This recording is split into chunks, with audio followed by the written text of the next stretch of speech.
Hi weavers, welcome to my channel. అందరికీ నమస్కారం అండి. అందరూ ఎలా ఉన్నారు? బాగున్నారా? సో ఈరోజు నేను ఈ వీడియోలో చూపించే ఫుడ్ అనేది మనం 10 మంత్స్ బేబీస్ నుంచి 3 ఇయర్స్ బిలో బేబీస్ వరకు మనం లంచ్ టైంలో ఈ ఫుడ్ పెట్టచ్చు. సో ఇది చాలా డైజెస్టబుల్ ఫుడ్. మనం డే బై డే అయినా పెట్టుకోవచ్చు, లేకుంటే డైలీ అయినా పెట్టుకోవచ్చు. ఒకసారి పెట్టామంటే చాలా ఇష్టంగా తింటారు. సో మీరు టేస్ట్ చేయండి, పిల్లలకి పెట్టండి మీకు నచ్చితే. ఫ్రెండ్స్, నాది ఒక చిన్న రిక్వెస్ట్ ఈ వీడియోలో. మీరు వీడియో చూసినంతసేపు మీకు వీడియో నచ్చింది అనుకుంటే, మీకు యూజ్ అవుతుంది అనుకుంటే దయచేసి లైక్ చేయండి.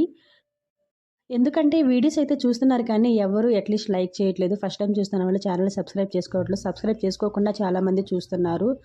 ప్లీజ్ సబ్స్క్రైబ్ చేసుకోండి. సో మీరు లైక్ చేసిన దాన్ని బట్టి నాకు ఒకటి అర్థమవుతుంది. సో ఇష్టపడుతున్నారు ఈ కంటెంట్ని అని చెప్పి. సో ఇంకా ఈ వీడియోస్ చేయడానికి ఆస్కారం ఉంటుంది. సో ప్రాసెస్ చూద్దాము. ఒక ప్రెషర్ కుక్కర్ తీసుకొని దానిలోకి ఒక 2 స్పూన్స్ ఆయిల్ యాడ్ చేసి, నేను గీ యాడ్ చేయటం లేదు, ఓన్లీ ఆయిల్ మాత్రమే యాడ్ చేస్తున్నాను. అది కొంచెం బాగా వేడయ్యాక 1/2 స్పూన్ ఆవాలు, 1/2 స్పూన్ జీలకర్ర, 2 వెల్లుల్లి రెబ్బలు, కట్ చేసిన క్యారెట్, కొంచెం ఉప్పు. నేను క్యారెట్ ఒకటే తీసుకున్నాను, మీకు కావాల్సింటే ఆలు అయినా తీసుకోవచ్చు. నేను 1/2 టమాటో తీసుకున్నాను. ఇంకా 10 మినిట్స్ కడిగి నానబెట్టిన పెసరపప్పుని వేశాను.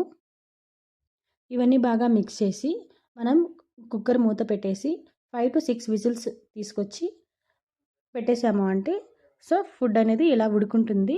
ఇది మనం సిమ్లో పెట్టుకొని ఈ ఫుడ్ని మనం స్మాష్ చేసుకోవాలి స్మూత్గా. సో 10 మంత్స్ బేబీస్ కాబట్టి కొంచెం స్మూత్గా స్మాష్ చేసుకోవాలి. 1 ఇయర్ అబవ్ అయితే స్మాష్ చేయాల్సిన అవసరం లేదు.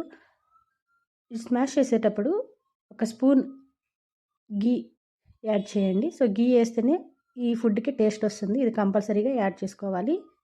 ఇంకా ఒక స్పూన్ టేస్ట్ కోసం సాల్ట్ వేసుకోండి.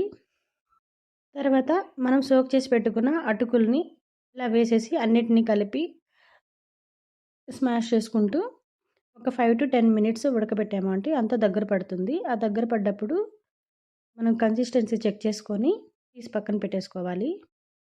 సో ఇంతేనండి. ఇది బాగా చల్లారిన తర్వాత పిల్లలకి ఫీడ్ చేయడమేను. సో ఈ వీడియో మీకు నచ్చిందని అనుకుంటున్నాను, యూజ్ఫుల్ అవుతుందని అనుకుంటున్నాను. వీడియో నచ్చితే లైక్ చేయండి. ఫస్ట్ టైం వీడియో చూస్తున్న వాళ్ళు ఛానల్ని సబ్స్క్రైబ్ చేసుకోండి. Thank you so much watching my video. Bye.